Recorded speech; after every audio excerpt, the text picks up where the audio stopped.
probably don't know this, but the largest TV that I've ever reviewed on this channel was a 75-inch. But thanks to Sony for gifting me this television, this is the 85-inch X95L. Since this TV is so heavy, I have my assistant Justin that's going to help me out and get this TV out of the box.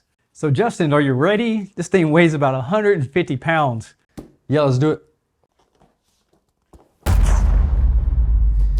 Now, a few things I want to tell you guys as we unbox this is that this TV uses mini LED and it has the full array local dimming zones to control that contrast. Also, this TV has the next generation TV tuner, which is great because Sony and Next Gen got together so you can get that 4K over the air when it's available in your area. And this TV is only available in the 85-inch, so if you have a large living room, it's going to be great for you. In the box, you're going to get this setup guide. It's very important that you read this before you start anything because there's a special way to do this so you don't drop or damage the TV. It also comes with these feet, and having a TV this heavy, of course, they're made out of metal. Next, we have this remote control, some batteries, and some screws. It has some little covers so you can hide all the wires on the back of it. The next thing you gotta do is just slide the box off the top of the TV. All right, so the first thing you need to do is just fold down this piece right here, and then you're gonna literally slide this piece off. So the way this works is that the TV has actually been held by the styrofoam in the center, so you gotta have someone holding it up or the TV will just fall over.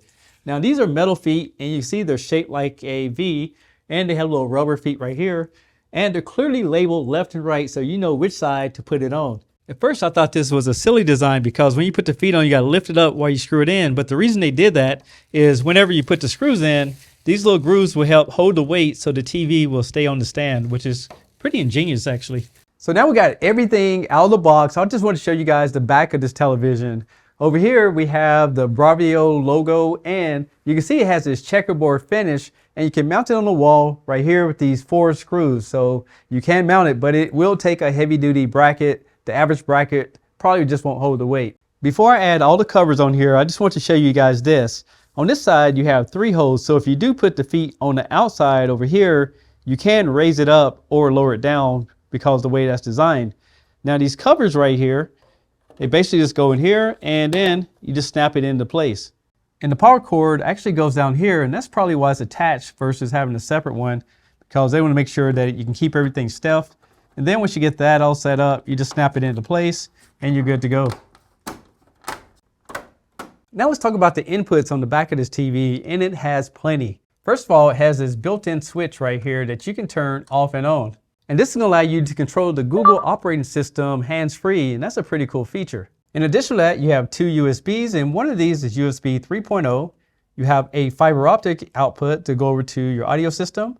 And it has an AV switch that serves 2 different purposes. The first purpose is to use an adapter and hook up your older components like a VCR or DVD player if you still have one. Or you can switch it over to an input so you can take a large soundbar like this Sony A7000 and run this over and use the TV speakers as an enhanced center channel, which is a pretty cool feature. It does have 4 HDMIs. There's 2 that run off of 60 Hertz and 2 that runs off 120.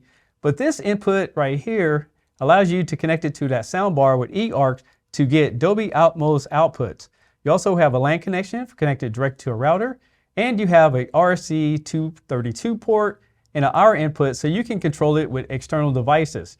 I also want to point out that this TV supports the ATSC 3.0 TV tuner. And once you get everything connected, you can then take this cover and hide your wires down the middle. And they also give you a larger cover to cover up all your inputs. So at the end of the day, this TV is going to look very stealth. Now this TV has a robust audio system, and we'll go over that in a full review, but let me show you what it looks like on the back panel. On the back here, you have a subwoofer, and there's a bass port over here as well. So it's going to deliver really good bass, but I'm excited to see what it really sounds like.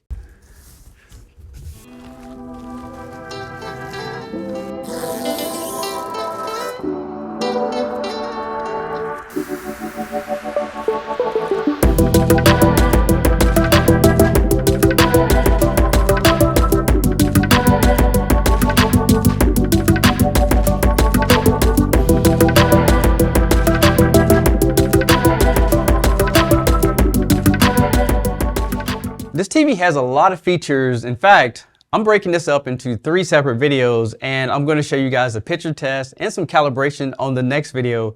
But today, let's just go over some of the basics so you'll know what to expect. Well, the first thing I like about this TV is that it's thicker, so I don't feel like it's fragile like some of the other TVs on the market. And it has these clean borders that goes around the edge of the picture. There's a Sony logo in the corner. In the center of the TV, you're going to find 2 microphones, and that can be used for that hands-free voice commands. But keep in mind, there's a switch to turn it off if you don't want to use it. Now, when it comes to picture quality, just like every Sony television, this TV looks beautiful. Here's a scene for the next video where I was taking a look at the skin tone, and every single image was completely spot on. So overall, I know you're going to be very happy with the picture quality of this television. I also want to show you guys some streaming content from Dolby Vision Demo 4K, which approved me to use their footage to show you guys how well this TV can perform in HDR. And I would say, hands down, this TV looks spectacular. As you can see on these different images, it's bright, it's doing a fantastic job with the black levels, and it's extremely vivid and clear. And I can't wait to show you guys some of the tests that I'll put this TV through. Not saying it's perfect, but it looks pretty darn good. So let me show you guys some of the basics of this TV. First of all, it is very snappy. I mean, it's got that XR processor in it, so it's going to be very quick to get to everything. You do have live channels, and if you go down here, you can see that you do have Google TV, which is streaming apps, and then you have the antenna that I plugged in. Now, I will tell you that it does pick up a lot of stations, and on certain content, it looks really good, but it all depends on how good the service is in your area to determine how clean the image is going to be.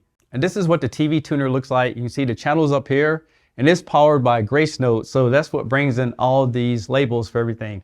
Now, this TV, you cannot record with a thumb drive or anything like that, but you can click on these different stations, plus you can see the crew and the cast, so that's the TV tuner part of it.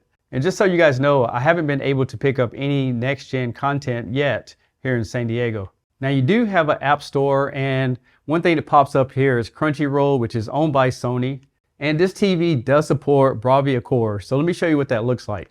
Bravia Core is a Sony product that allows you to watch all the movies in full resolution. And when you sign up, they give you 5 credits, and that's good to watch up to 5 movies for 12 months period. With this credit, I was able to buy Spider-Man No Way Home. And the great thing is that you can see that it supports 4K HDR, Dolby Atmos, and PureStream. PureStream is Blu-ray quality streaming off the internet, but it does require up to 80 megabits per second to make it work. Now, this one I want to show you guys. This TV is specially calibrated for this content. So when you go into the picture settings, now you have Bravia Core calibrated mode. So when you turn it on, it basically sets the picture up exactly how Sony recorded it with all the calibrations, so you don't have to adjust anything. Just turn that on, watch this content, and it's going to look beautiful. And if you have Netflix, this is another mode that they have. It's called Netflix calibration mode. And when you turn this on, it basically gives you an exact picture that Sony and Netflix got together, so you don't have to do any adjustments. You just go in here and turn this on, and the picture will look beautiful again. And this is a feature only available in this TV. Now we're back into the menu system. I'll show you a few last things that you might want to consider when buying a TV like this. First of all, we have HDMI signal format. You have to choose which format you're going to use each input on. So for example, if you want to play your gaming console, you want to use enhanced mode, Dolby Vision, or VRR. And again, these are only for gaming consoles, but it's something that you have to switch. Unless you have a PS5, it'll select it automatically. This TV also supports the new Eco mode. This is an update that they did a while back. And this system allows you to customize how it uses energy. Like for example, you have power saving mode, ambient light sensor. You can have the TV turn off after a certain period if you're not using it. And if it doesn't see a signal, again, you can have it turn off at a certain time as well. It also has a casting feature, so you can send your smart devices over to it. You can reset it. And if you buy the Sony camera, you can do gesture controls as well. And there's a lot of regions in this TV, which I was pretty impressed with, as well as languages. Now, this is the built-in microphone. You can change the different sensitivity, and this again is doing the voice commands. You can control the LEDs on the front. It also supports Apple AirPlay and HomeKit, so you can control it with Siri. And it has this quick settings, so you can go through here and have quick settings on anything you want to use, which is great. And at the end there, you can edit it, so you can add any shortcuts that you want or take some away. Now, if you're a gamer, you can press and hold down the menu button on the remote control, and you have access to your variable refresh rate off and on, motion blur, black EQ, and there's a crosshair where you can have this in the center, and you can control that. Here's a remote control that comes with this TV. In my opinion, it's pretty basic for a TV on this level. For example, it doesn't have a backlight, but it has all the functionality you need, including your voice commands. You can press and hold down that menu button to access the gaming bar, and you have Bravia Core and Crunchyroll, plus Netflix and some other buttons on here. So it is very functional. I just thought they'll give you something a little bit higher end. So that's some of the base features and some quick demos so you guys can get an idea of what this TV looks like and how it performs. But remember, on the next video, we're going to take a deeper dive and do more demos so you can see exactly how this TV performs. I'm Tech Steve. Thanks a lot for watching, and I'll catch you guys on the next one. Peace.